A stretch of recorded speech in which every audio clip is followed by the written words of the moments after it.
নমস্কার ভিউয়ার্স, আজকে আপনাদেরকে আরও একটা মিনি ব্লগে আপনাদের স্বাগত। আমার নাম সুজয় সরকার, আপনাদের টেকসু সিএসসি। তো আপনারা দেখতে পাচ্ছেন অন স্ক্রিন আমরা এখন আমাদের সিএসপি পয়েন্টে দাঁড়িয়ে আছি এবং আপনারা বাইরের লুকটা আপনারা স্পষ্ট দেখতে পাচ্ছেন। এখন আপনাদের সামনে একটা নতুন বিষয় নিয়ে আলোচনা করব এবং এখন বাজে দুপুর তিনটে। এখন আমাদের কাছে সিএসপিতে কোনো রকম কোনো কাস্টমার নেই।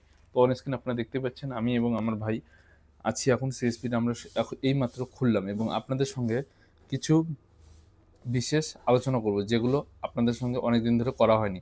কারণ হচ্ছে আমরা অনেক দিন ধরে ভিডিও আপনাদের দিতে পারি না, কারণ আমাদের সিএসপিতে এখন বেশি পরিমাণে ভিড় পড়ছে। এই জন্য আমার ব্যাংকের কাজ প্লাস সিএসপির কাজ এবং সেই সঙ্গে সঙ্গে আদার যে আমার অন্য অন্য যেগুলো কাজ থাকে সেগুলো সামাল দিয়ে আপনাদেরকে নতুন করে ভিডিও আমি দিতে পারছি না। এই জন্য আমি খুবই দুঃখিত। তো আজকে আমি আপনাদেরকে আপডেট দিব আমার ১ বছর প্লাস সিএসপি চালানো হয়ে গেল এবং ১ বছরের এক্সপিরিয়েন্সে কি আপনাদেরকে ভালো দিক এবং খারাপ দিকটা আপনাদেরকে তুলে ধরবো। তো যেহেতু ১ বছর আমার প্লাস সিএসপি চালানো এক্সপিরিয়েন্স হয়েছে এবং আপনাদের টোটাল আমার ১.৫ বছরের মতো সিএসপি চালানো হয়ে গেল। তো এই ১.৫ বছরে আমি কত টাকা সিএসপি থেকে পেয়েছি এবং আমার কি কি লাভ হয়েছে সিএসপিটা নিয়ে, এবং আমি যদি সিএসপিটা না নিতাম তাহলে আমার লোকসানটা কি কি হতো। তো সর্বপ্রথমে আমাদের কাস্টমার বেস বেড়েছে এবং সেই সঙ্গে সঙ্গে আমাদের ট্রানজ্যাকশনটা অনেক বেড়ে গেছে। যদি আমরা ট্রানজ্যাকশনটা ঠিক মতন আরও রেগুলার আমাদের ট্রানজ্যাকশন বেড়ে যাচ্ছে। আগে যে ট্রানজ্যাকশন ছিল তার থেকে আমাদের মোটামুটি ট্রানজ্যাকশন ৯০% ৮০% ট্রানজ্যাকশন ইনক্রিজ হয়েছে। তো ট্রানজ্যাকশন যখন আপনাদের ইনক্রিজ হবে তখন আপনাদেরকে যে কমিশনটা আছে সেই কমিশনটা আপনাদের ভালো হবে। আগে আমার যেহেতু 20 থেকে 25 লাখের মধ্যে আমাদের ট্রানজ্যাকশন হতো। এখন আমাদের ট্রানজ্যাকশন 50 থেকে 60 লাখ এবং আস্তে, আস্তে যত আমাদের মাসে মোটামুটি আমরা 30 থেকে 40 টা per day, per month account খুলছি। তো পার মান্থ আমাদের একটা নতুন কাস্টমার জয়েন্ট হচ্ছে আমাদের সঙ্গে।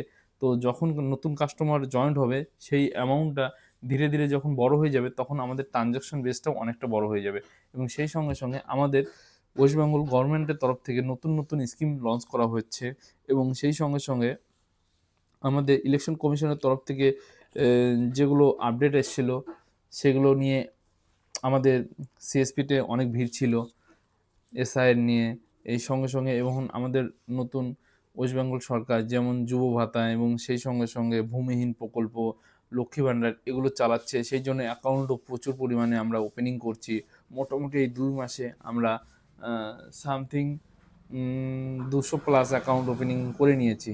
১.৫ মাসে ২০০ প্লাস অ্যাকাউন্ট করে নিয়েছি এই ২ মাসেই।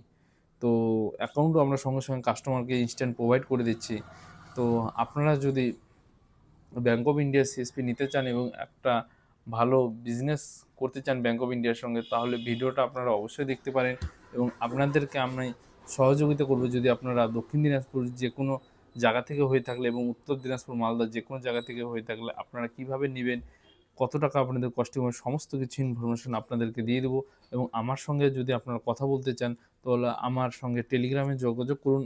আমি তো সবাইকে নাম্বার দিয়ে কথা বলতে আমারও তো সময় হবে না। তো আপনারা টেলিগ্রামে আমাদের সঙ্গে যোগাযোগ করুন। টেলিগ্রামে আমি লিঙ্ক দিয়ে দিচ্ছি এই ভিডিও ডেসক্রিপশনে এবং আমরা এখনও মোটামুটি ১৫,০০০ এর মধ্যে আমাদের প্রত্যেক মাসে কম বেশি ১২ থেকে ১৫ এর মধ্যে আমরা এভারেজ পেয়ে যাচ্ছি এবং ভিডিওগুলো আপনাদের দিতে পারছি না। আগে যেহেতু ভিডিও দিতে পারতাম, তো ভিডিও এখন দিতে পারছি না। আর হলো কাজ এখন আমাদের দেদারসে কাজ চলছে। আমাদের সমস্যা কি হচ্ছে এখন শুধুমাত্র এটিএমটা আমাদের ১ম এ আগে যখন অ্যাকাউন্ট খুলতাম এটিএমটা অটোমেটিক চলে আসতো। এখন এটিএমটা অটোমেটিক আসছে না।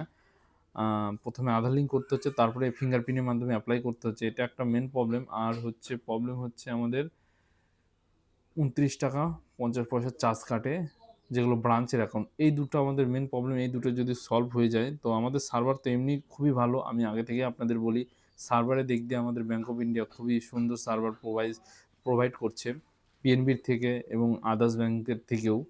আদার্স ব্যাংকের সার্ভারও তো আমরা দেখি, সেন্ট্রাল দেখি, পিএনবি দেখি। তো ওদের সার্ভারগুলো খুবই খারাপ। যেদিন লিঙ্ক পড়ে যায় তো সেদিন কাজ করা অসম্ভব হয়ে যায়।